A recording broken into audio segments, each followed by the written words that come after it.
नमस्कार मित्रों, स्वागत है आपका अपने इस यूट्यूब चैनल पे। शिक्षक भर्ती को एक्स पर चलाया अभियान। स्थिति बहुत खराब है, खासकर प्राथमिक शिक्षक भर्ती की, जहां बच्चे हमेशा से मांग करते रहे हैं क्योंकि 6 साल हो चुके हैं कि नई भर्ती आए, नई भर्ती आए। जिसके जवाब में पॉजिटिव तो नहीं, लेकिन हर बार एक बयान ज़रूर मिलता रहा है कि अनुपात बराबर है। लेकिन छात्रों की भी मांग अपनी जगह सही है, उनके प्रयास सही हैं और वो अपने प्रयास में लगातार लगे हुए हैं। पहले पूरी खबर पढ़ते हैं। और जो लोग चैनल पे नए आ रहे हों, सब्सक्राइब करते रहा करिए। कंटेंट पसंद आता है तो लाइक किया करिए, अपने मित्रों तक शेयर भी किया करिए। यहाँ पर बकवास नहीं, सिर्फ काम की चीज़ मिलेगी। उत्तर प्रदेश के परिषदीय प्राथमिक विद्यालयों में नई शिक्षक भर्ती जारी कराने के लिए डीएलएड अभ्यर्थियों ने रविवार को एक्स पर अभियान चलाया। दिन में एक समय ऐसा भी आया जब पूरे भारत में यह तीसरे नंबर पर ट्रेंड करता रहा। रिलीज यूपीआरटी हैशटैग से चलाए गए अभियान में 1 लाख से अधिक ने प्रतिक्रिया दी।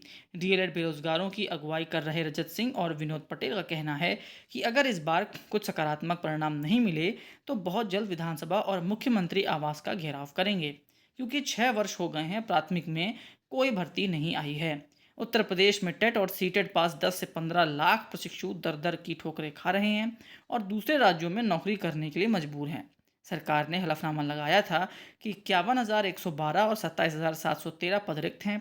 दोनों को जोड़कर करीब 78,000 पदों पर सरकार जल्द से जल्द विज्ञप्ति जारी करे। एक्स पर निम्न निम्न लोग मौजूद रहे।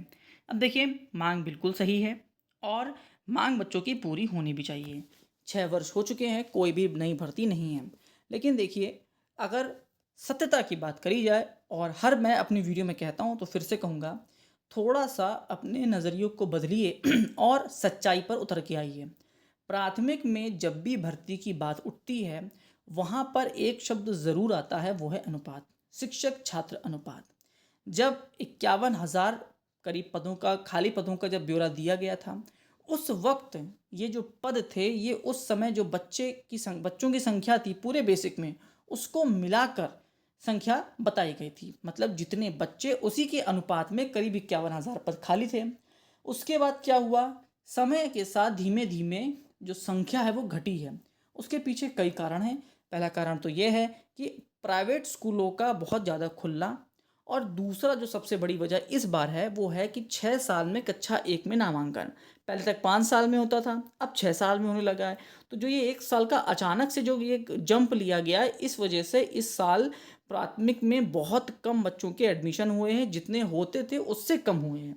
तो आप ये मान के चलिए, अगर बच्चों की संख्या घटी है तो उसी अनुपात में शिक्षकों की संख्या भी घटेगी।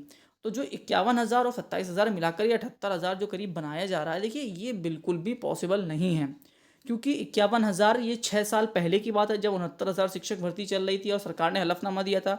6 साल पहले छात्र संख्या बहुत अलग पे थी। उसके बाद से यूडाइस लाया गया है, यूडाइस की वजह से बहुत संख्या कम हुई है डीबीटी के माध्यम से। और उसके बाद जब ये आपका आधार बच्चों को जोड़कर जो पैसा जाने लग गया, उसके बाद से संख्या कम पे कम हुई है।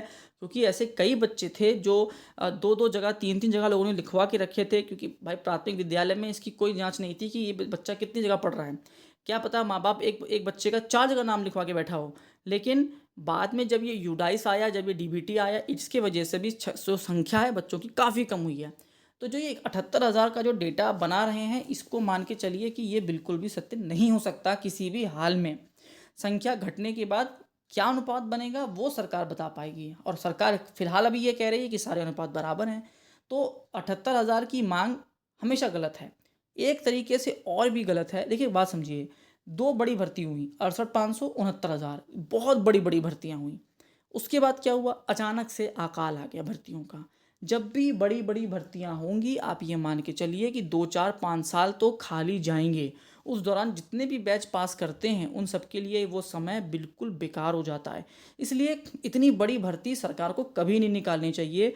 आप हर साल भर्ती निकालिए, 10,000, 15,000, 20,000, इससे ज़्यादा कि आप भर्ती निकालेंगे तो आप ये मान के चलिए कि 2 4 5 साल तक बच्चे जो हैं, जो प्रशिक्षु हैं, वो बैठे ही रहते हैं। जैसे 69,000, 68,500 दो बड़ी भर्ती निकाल दी गई। उसके बाद क्या हुआ, अब सब खाली बैठे हुए हैं। 6 साल हो चुके हैं, कोई भर्ती देखने के लिए नहीं मिल रही है। तो इसलिए आप लोग की मांगे भी शायद ऐसी नहीं होनी चाहिए इतनी बड़ी भर्ती की, और सरकार की भी एक नीति होनी चाहिए कि हम इतनी बड़ी भर्ती नहीं देंगे, लेकिन हम हर साल भर्ती निकालेंगे ताकि जो प्रशिक्षु तैयारी करने वाले हैं, जो बच्चे अभ्यर्थी हैं वो हों, चाहे कोचिंग सेंटर वाले हों और चाहे उनसे जुड़े हुए सभी प्रकार के जो भी लोगों के पास नौकरी जो इकट्ठी होती हैं उन सबका काम चलता रहे। इकट्ठी भर्ती आती है तब तो बहुत झमाझम लोगों को पैसा कमाने को मिलता है, लेकिन फिर 5-6 साल तक सब खाली बैठे रहते हैं। लेकिन अगर हम बात करते हैं तो देखिए, भर्ती आनी चाहिए, 6 साल हो चुके हैं, बच्चे काफ़ी समय से इंतज़ार कर रहे हैं और बच्चे अपनी मांग चाहे प्रदर्शन करके हो और चाहे सोशल मीडिया के ज़रिए हो, बच्चे अपनी बात कर रहे हैं और सरकार तक ये बात पहुंचनी चाहिए और शायद सरकार सुनेगी भी, और जो नेक्स्ट चुनाव आ रहा है उसके पहले ज़रूर आपको भर्ती देखने के लिए मिलेगी। लास्ट तक का वीडियो देखिए, बहुत बहुत धन्यवाद। अगर आपको कुछ कहना तो कहिएगा।